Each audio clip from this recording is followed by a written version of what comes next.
Hello student.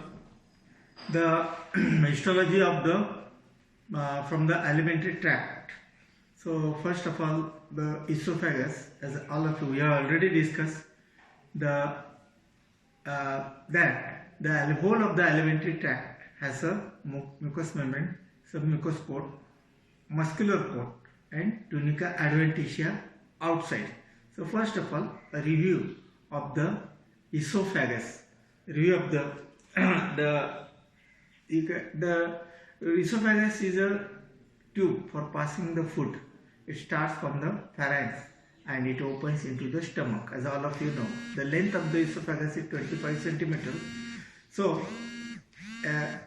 it has a thoracic part and it enters into abdomen via esophageal opening and becomes continuous at the orifice, that is esophageal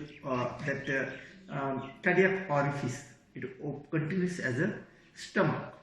Now this esophagus the detailed structure of the esophagus is already explained to you. It is posterior to the trachea, total length, where from it starts, where does it end. Apart from all of this anatomical information, we must have to keep in mind the histology. The histology of the esophagus consists of the mucosa, that is mucous membrane. It is an innermost layer of the esophagus lined by the stratified squamous non-keratinized epithelium, which is resting on basement membrane. Here the surface epithelium may contain few specialized cells belonging to the Apud cell of system. That is, Apud stands for the amino precursor uptake decarboxylase. So this lamina, second is the lamina propria. Just beneath the epithelium layer there is a layer of a loose connective tissue called as the lamina propria, and is folded into many finger-like projections called papillae. Papillae help in firm attachment of surface epithelium to the underlying lamina propria. See the diagram which is seen above. You correlate the diagram of the esophagus, the layers, the stratified from the innermost stratified non-keratinized epithelium, lamina propria, then the muscularis mucosa. The lower one third of the esophagus lamina propria may contain the small lymphoid aggregations and tubulo-alveolar mucous glands. Now the muscularis mucosa. It consists of a thin layer of a bundle of longitudinal muscle fibers. It is said to be absent or poorly developed in one third of the esophagus, moderately developed in middle one third, and very distinct in lower one third of esophagus. Submucosa. It is made up of a loose areolar connective tissue rich in connective tissue fibers, cells and blood vessels. Submucosa and esophagus is characterized by the presence of numerous compound tubulo-alveolar mucous glands, so called as the esophageal glands, are there to keep the esophagus moist. Then the muscularis externa. It is found just beneath the submucosa and consists of inner layer of circular muscles and outer layer of a longitudinal muscle fibers.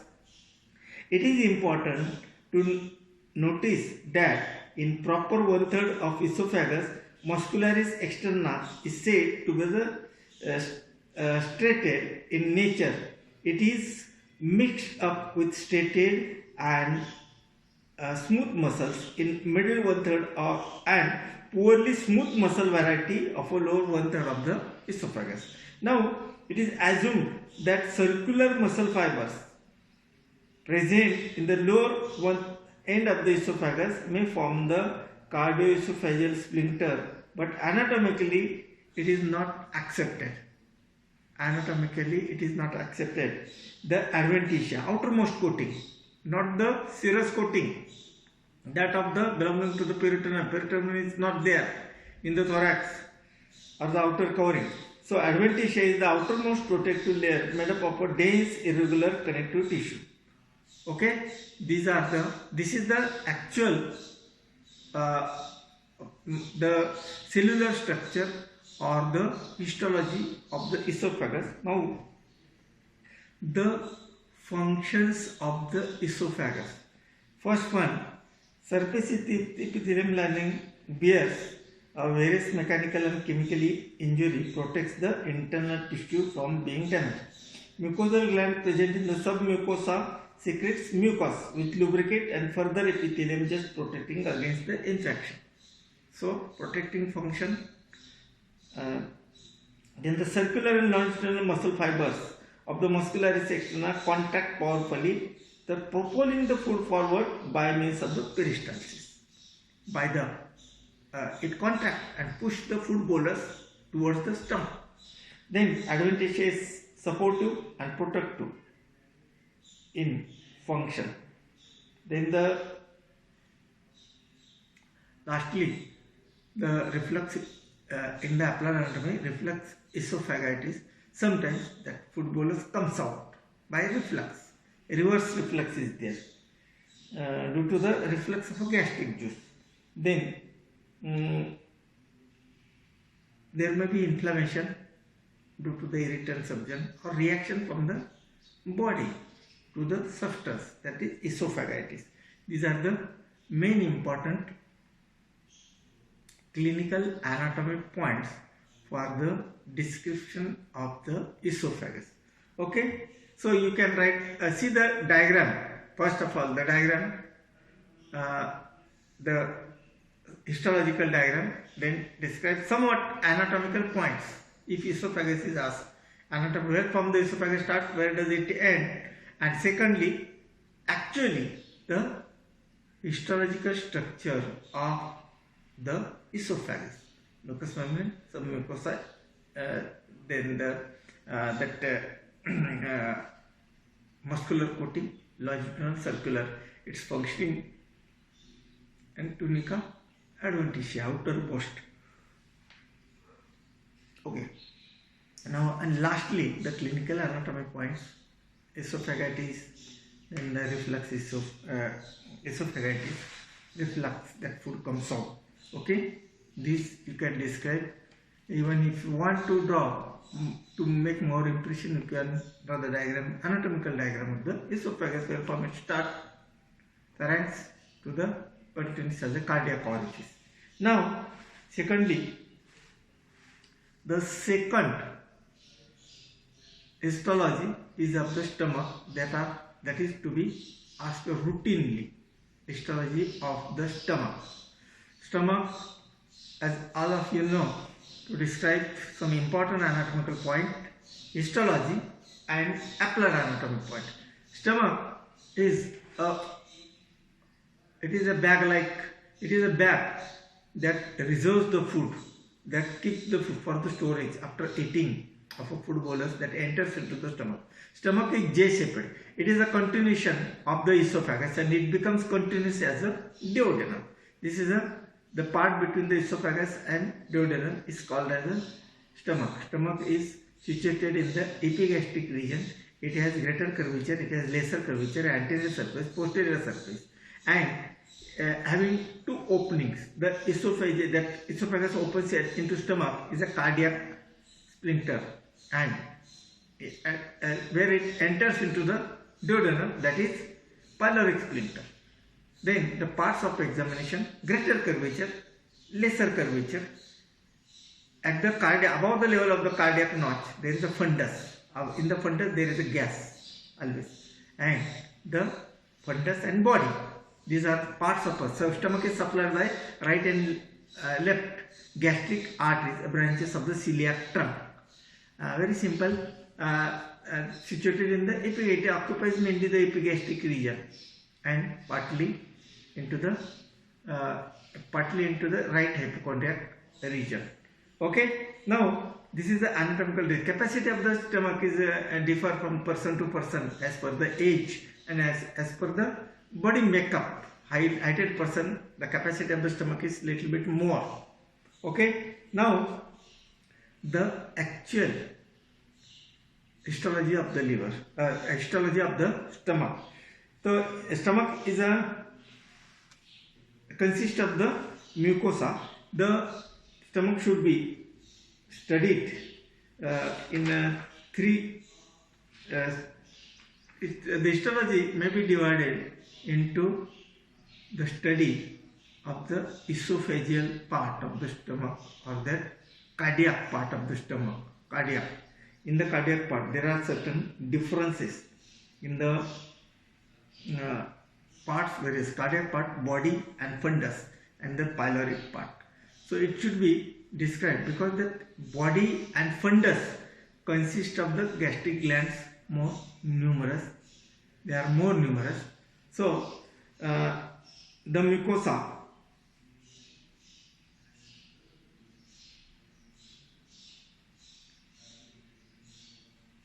is of a fundic stomach is folded into many rugae which disappear on expansion. The mucous membrane is thrown into rugaes, and when it expands, the rugaes disappear because the mucous membrane is like that. Secondly, mucosa is lined by simple columnar epithelia which are resting on basement membrane. Most of places it dips into the underlying lamina propria, forming walls of depression known as gastric pits. Gastric pits are shallow but a fundic part of the stomach and form about 1/4 of the total thickness of mucosa. Now the lamina propria. The lamina propria of a fundic part of the stomach is rich in fundic glands consisting of the following types of cells. Stem cells. These are the active undifferentiated cells found at the base of the lamina propria, which gives rise to all the types of cells. Then the interendocrine cells. These are the special type of cells found just above the stem cells. They are also called as argentipine cells since they are stained by silver salts. They belong to the APUD, that is approved cell system, and known to produce some local hormone called as somatostatin and gastrin. These are the two hormones produced by the fundal part of the stomach, chief cells. These are the small cuboidal cells which lie upon that interendocrine cells. They are of a large number with basophilic cytoplasm and few zymogen granules in them. Hence, they are referred as zymogenic cells, as they produce protein digestive enzymes like pepsin, that is renin. Some people also name them as peptic cells. Then the oxyntic cells. These are large pyramidal and polyhedral cells which with central nucleus found lying between the mucus of neck and chief cells. They are present under half of the lamina propria and are easily identified by its strong bright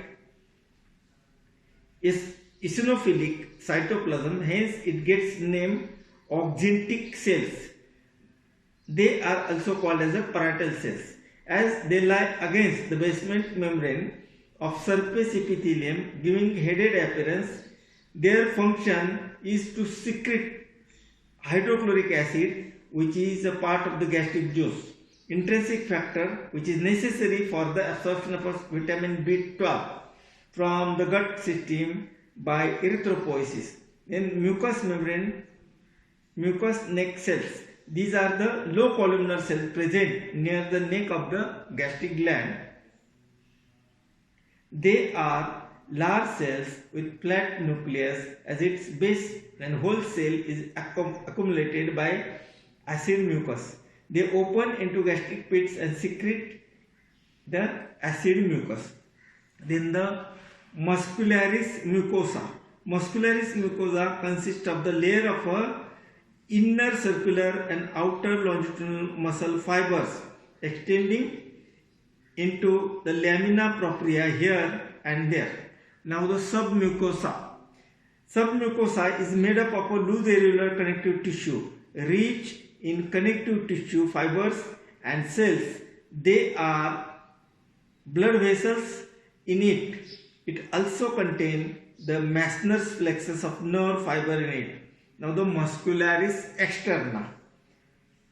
And muscularis externa is made up of the inner oblique, middle circular and outer longitudinal muscle fibers. In between circular and longitudinal muscle fibers, a few menteric, that is orbex plexus of nerve fibers are seen. Now the serosa.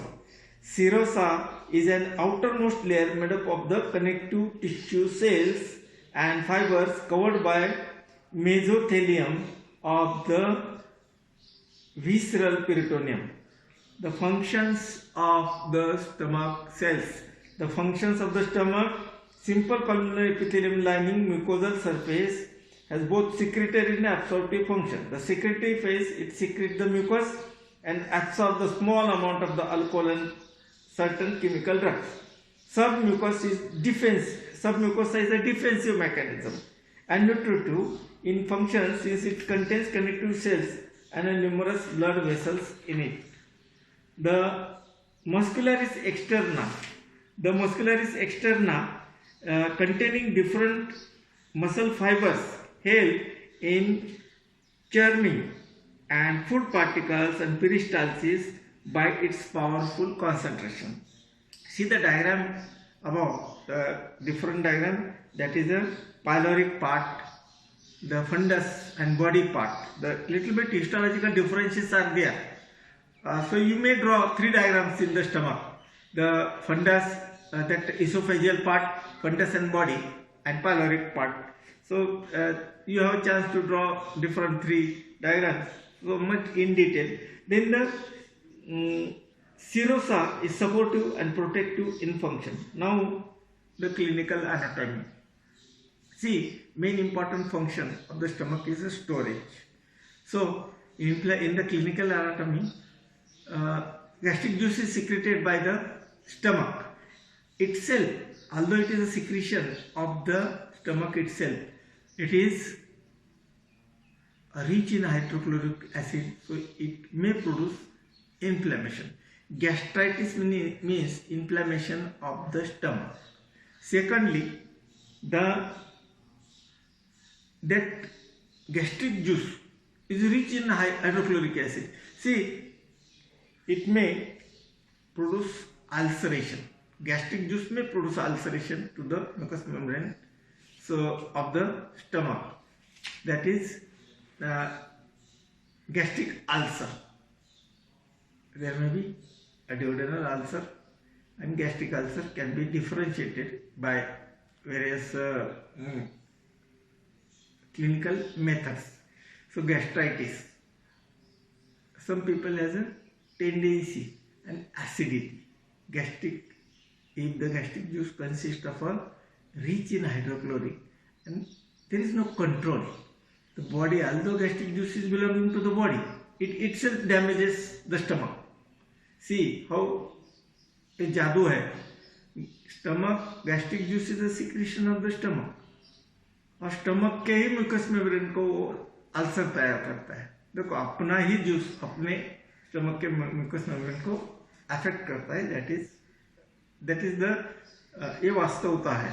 तो you have to add some clinical anatomy points. There may be regurgitation. The fundus is filled up by the gases, and you come that eructations. You may get eructation from that gases. So this is about the stomach. You may describe the cardiac part, stomach, body and fundus, and pyloric part separately. You can draw a separate diagram of the fundus and body, and another diagram of a pyloric part. pyloric part, which is divided of the that is some gastric glands. The gastric gland, there are no gastric glands. So you may differentiate. You may make 3 diagrams. First one cardiac part, second one fundus, or 2 diagrams minimum. So introductory part, actual histology and clinical anatomy. You just start on some the words, and at least one diagram should be there, but you may make 2 or 3 diagrams in this in this histology slide. Now the next histology slide is belonging to the glands. The endocrine gland. Endocrine gland. See the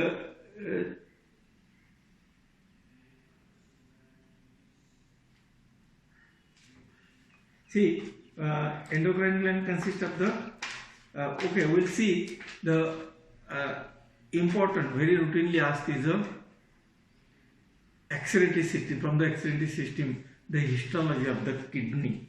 So as all of you know, kidneys, the histology of the kidney. Before starting the histology of the kidney, you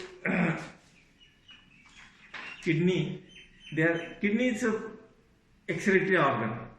Kidneys are excretory organ. The histology of the kidney, you must know the histology of the kidney.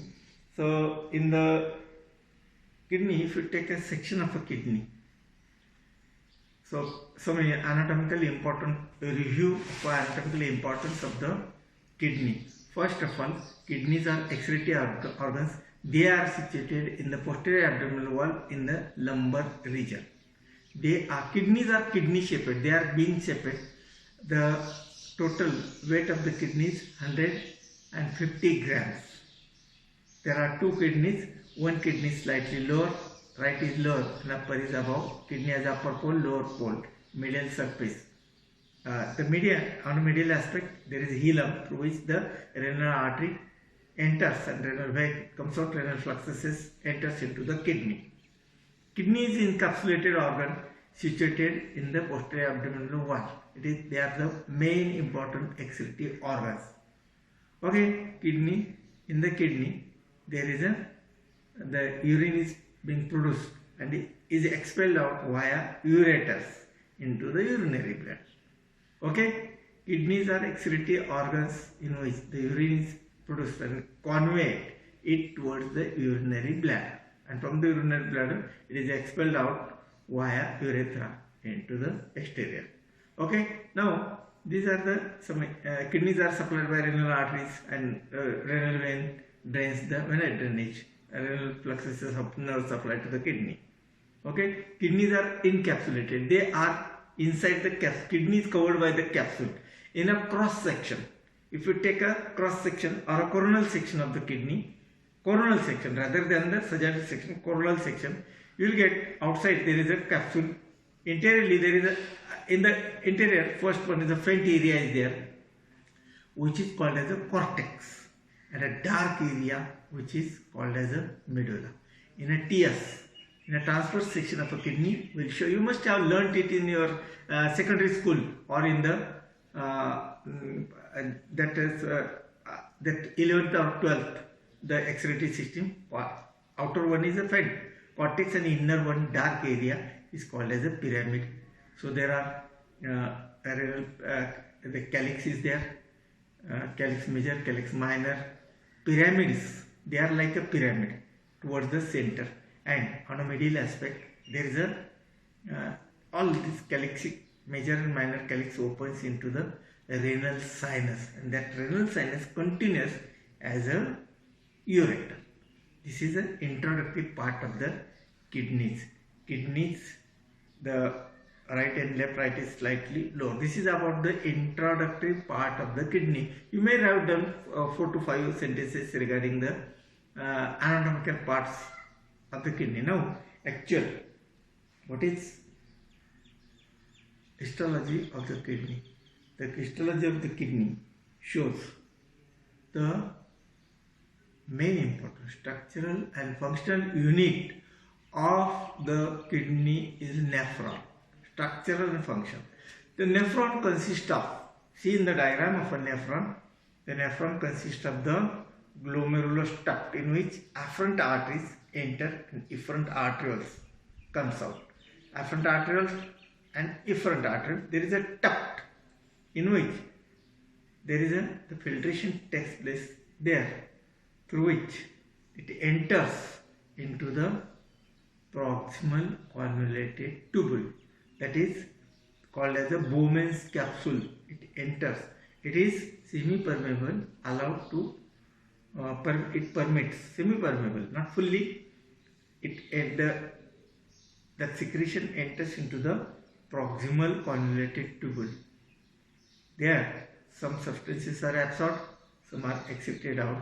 Then it enters into the loop of Henle, and then it enters into the distal convoluted tubule, then into the collecting tubule that opens lastly. All of this opens into the renal sinus. Okay, nephron is a structural functional unit of the kidney. One of the average, each nephron consists of each kidney consists of 1 million, 10 lakh of nephron, or I think total number of nephron maybe more than that. 1 million, that is more than 10 lakh. Structure: the nephron is divided into two main parts, renal corpuscle and renal tubules. Renal corpuscle is made up of the glomerulus and Bowman's capsule, whereas renal tubules include different tubular structure: proximal convoluted tubule, descending loop of Henle, and ascending loop of Henle, that is total togetherly called as a loop of Henle, and distal convoluted tubule. Renal corpuscle consists of tuft of the capillary placed in the cavity of the Bowman's capsule. It consists of afferent arterioles which enters the Bowman's cavity, divides rapidly, forming a tuft of the capillary, and emerge out as an effective arteriole. Awake, the diameter of a afferent arteriole is greater than that of a diameter of efferent arteriole, which is very essential for the production of glomerular filtration rate, that is GFR. So that afferent and efferent arterioles are very essential for the glomerular filtration. Function of the glomerulus is responsible for the generation of a GFR. A proper GFR should be there. Filtration of a substance from the blood of a glomerulus into the capsular spaces of Bowman's capsule through endothelial capsule membrane under high ultrafiltration pressure. Bowman's capsule is a cup-shaped structure which encloses a tuft of the capillaries in it and a space present in it called as a Bowman's space. Bowman's capsule is made up of a two layer, outer layer, parietal layer, and inner is a visceral layer.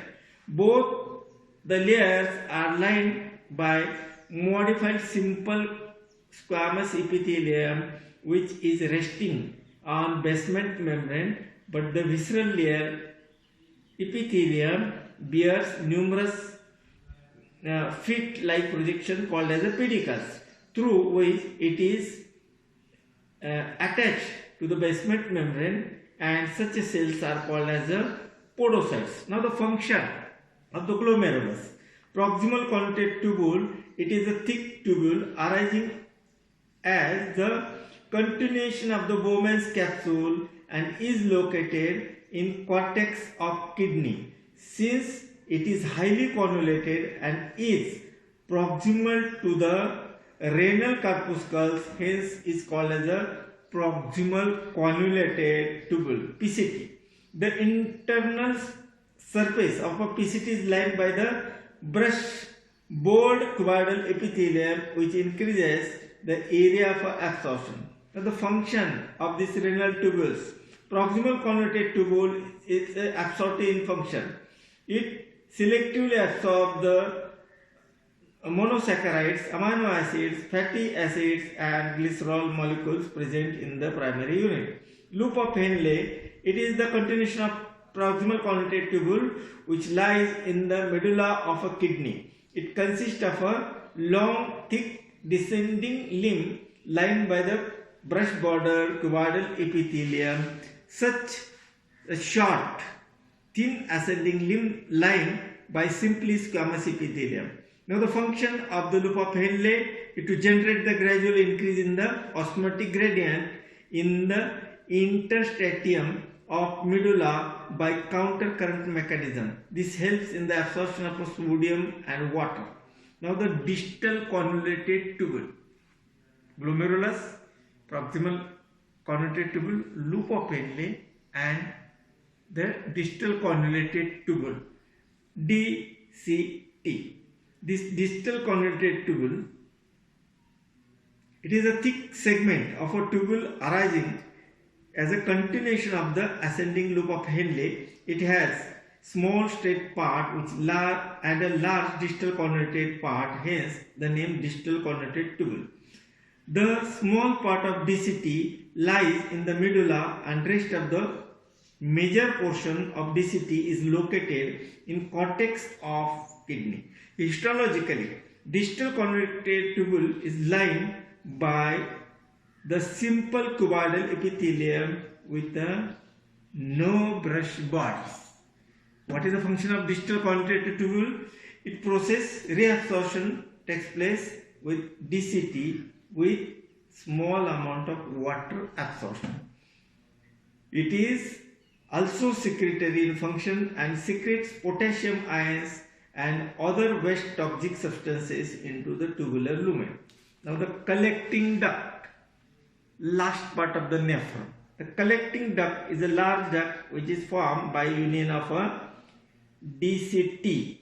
It is lined by the simple columnar epithelium and located in both cortex and medulla.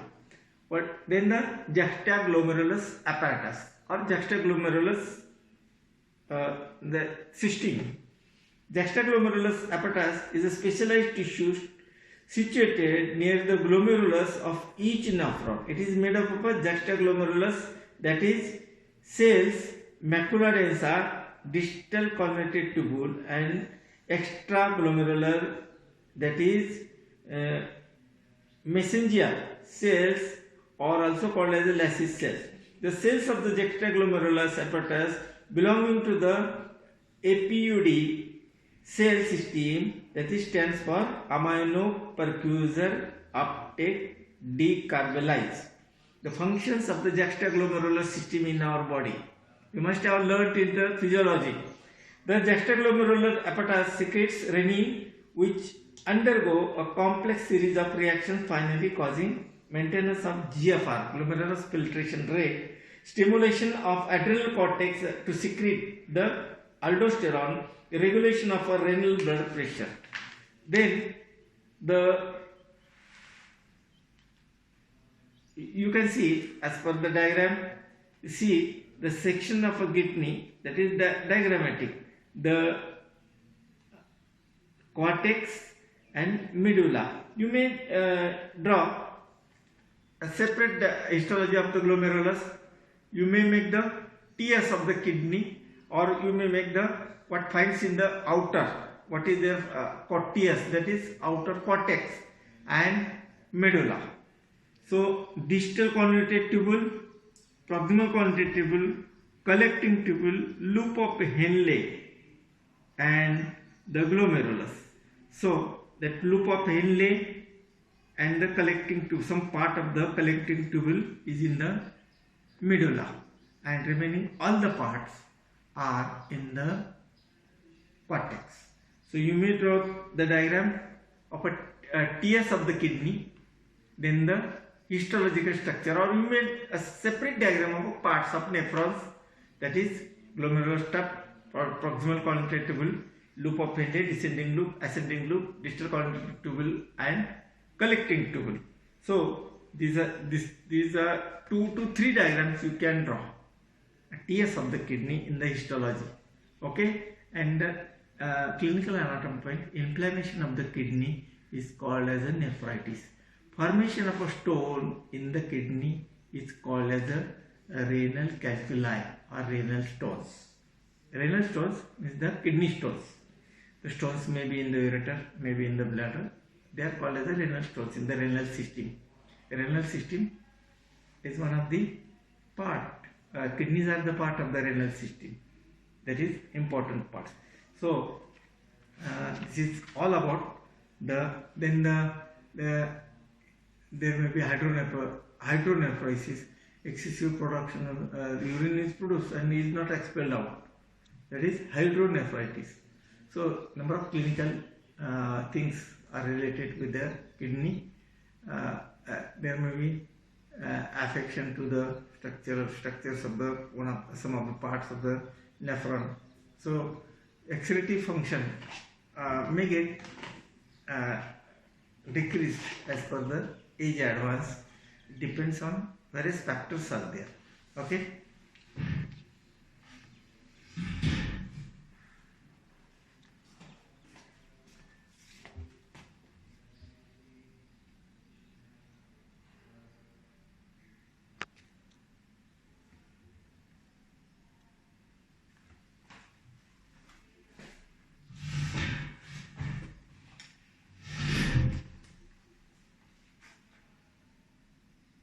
Hello students, the next important histology slide or the topic is the thyroid gland.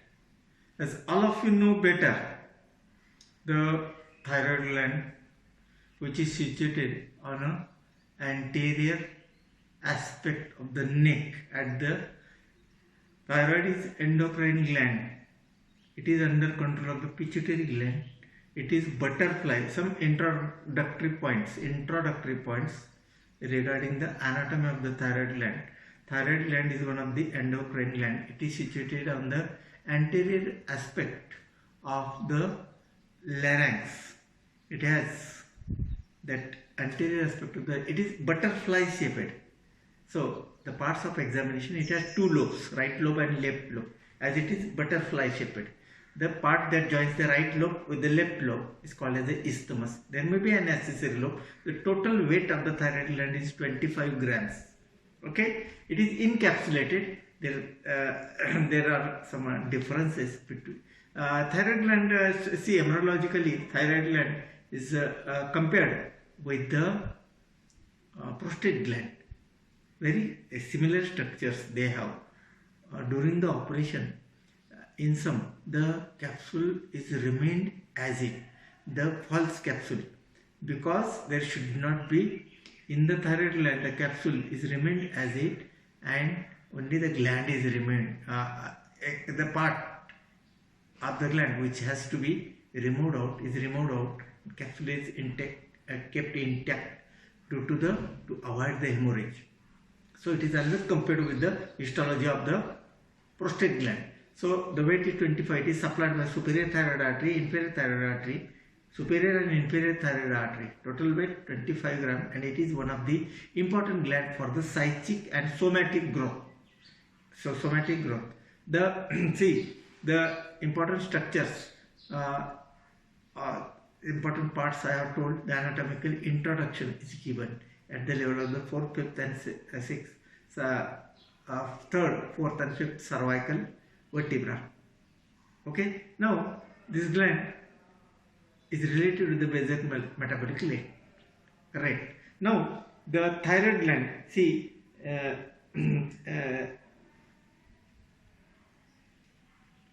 the structure of the microscopical structure. Histology of the thyroid gland shows thyroid follicles. There are numerous thyroid follicles. These thyroid follicles has a great affinity for the iodine from the circulating blood and is stored into the thyroid follicles, and interior in the thyroid follicle there is a colloid material. That colloid material is there and is stored. Iodine is stored in the thyroid, and this thyroid follicles produces T3 and T4, triiodothyroxine and thyroxine, two hormones which are essential for the normal psychic and somatic growth. Secondly, there are some parafollicular cells which are less numerous but scattered around in between the follicular cells. They are parafollicular cells. They are responsible to secrete the calcitonin, and calcitonin controls the blood calcium level. See, the microscopically thyroid gland is made up of the two parts. One is the parenchyma and the stroma. Parenchyma means the functional cells, follicular cells and parafollicular cells. But they, in between them, there are connective tissue. They are called as the stroma. It is the stroma is rich in loose areolar connective tissue with a delicate network of reticular fibers. It is seen in between the follicles of the gland, hence called as the interfollicular connective tissue. Stroma is rich in extensive network of lymphatic vessels, sympathetic nerve fibers, arterioles and capillaries, which are very close to the follicles of the gland. Now the parenchyma. See, the parenchyma of the gland is in the form of a thyroid follicles. Interior in the thyroid follicles, there is a colloid material. A follicle is a spherical shaped structure made up of the follicular cells and are resting on the basement membrane. The follicles has a cavity which is filled by the homogeneous eosinophilic material called as a colloid. Colloid material is there, like a stones. This colloid is an iodized form of a thyroglobulin, which is glycoprotein chemically. It acts as a precursor form of a T3 and T4 hormones, and amount of colloid present in the cavity depends upon the activity of the follicular cells. जितकं colloid जास्त तेवढं active जास्त. And follicular cells, normally these cells are cuboidal in shape, but the cell shape varies according to the activity of the cell. Now the cells are squamous in shape when they are inactive or resting phase and follicle is distended with a full of a colloid in it. Now the cells are cuboidal in shape where they are moderately active and follicle is not distended with an adequate amount of colloid in it. The cells are columnar in shape when they are highly active, especially in the pregnancy. Highly active in secretory phase, and there is no scanty amount of colloid seen in the follicular cavity. Typically, when they are inactive, very scanty colloid material. Typically, the follicular cell shows microvilli on their surface and cytoplasm in rich rough endoplasmic reticulum and Golgi apparatus. They also contain lysosomes, microtubules and microfilaments. A typical part of this cell is rich in many secretory vacuoles. Of addition to follicular cells and parenchyma of the gland also contain another type of cell called as a parafollicular cells. These parafollicular cells, they are also called as a clear cells of a C cells or a light cells. These cells are polyhedral or oval and eccentric nucleus arranged singly in the group. Typically, they are present in between the follicular cells and the basement membrane or may lie in stroma of a gland. Parafollicular cells are rich and rough endoplasmic reticulum, Golgi complex, mitochondria and membrane bound secretory granules in it. The parafollicular cells belong to the special class of cell system called as the apode. That is cell system, and they show chromaffin reaction. Now the functions of the thyroid gland. Thyroid gland secretes thyroxine, that is T4, and triiodothyroxine, that is T3, which play an important role in the metabolism, maintaining the basal metabolic rate, that is BMR. The carbohydrate, protein and lipid motor. Parafollicular cells secrete the hormone called as a calcitonin, which is helpful in reducing the blood calcium level and its maintenance. Decrease absorption of calcium in gut, decrease bone resorption by, that is osteoclast, increase urinary excretion of calcium in the kidney. Okay, now the main important clinical anatomy. You know, thyroid gland is essential for the psychic and somatic growth. deficiency of this thyroid hormone, it is under control of the pituitary gland. But thyroid gland is essential for the psychic and somatic growth. If deficiency of this thyroid hormone is there, the child is called as a cretin child, which is physically as well as mentally less developed. That is called as a cretin. Development of a deficiency of the thyroid hormone in adult age is called as a myxedema. Hypersecretion of the thyroid gland is called as a hyperthyroidism. Excessive eating, excessive BMR, but is not of a youth. It is excreted out. Excessive intake and excessive BMR is excreted out, and patient is still eating and drinking, but still he is not well muscular developed, but he is little bit active. Maybe excessive activity may form. That is parathyroid. There may be enlargement of the thyroid gland. The only enlargement if it is there due to the deficiency of iodine. Iodine is essential for colloid, for the T3, T4 production. But if deficiency is there, thyroid gland enlarge in the size, and it may be with the deficiency of the thyroxine or excessive secretion of a T3 and T4. Goiter is of 4 types. Goiter means enlargement of the thyroid gland. There are 4 types of goiter. So iodine is essential for the growth of the mental and physical growth. But still, if deficiency is there, nowadays that iodized namak salt is there, which is sorted out for the well development of the children. That program is run by the government. So this clinical anatomy goiter, it may be along with the hyperthyroidism or maybe hypo. Generally there is a hypothyroidism in goiter, but it only exists, only enlargement of, without any disturbance, only enlargement of a thyroid gland. No any functioning is disturbed in the thyroid gland. So this is about the thyroid gland. Very routinely asked histology slide.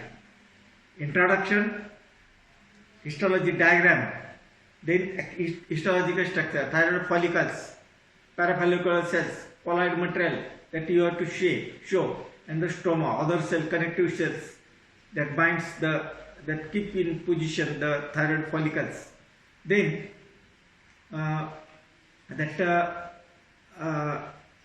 actual histology and applied histology or applied anatomy points, thyroid hyposecretion, hypersecretion and goiters. These are the 3 important clinical anatomy point of view.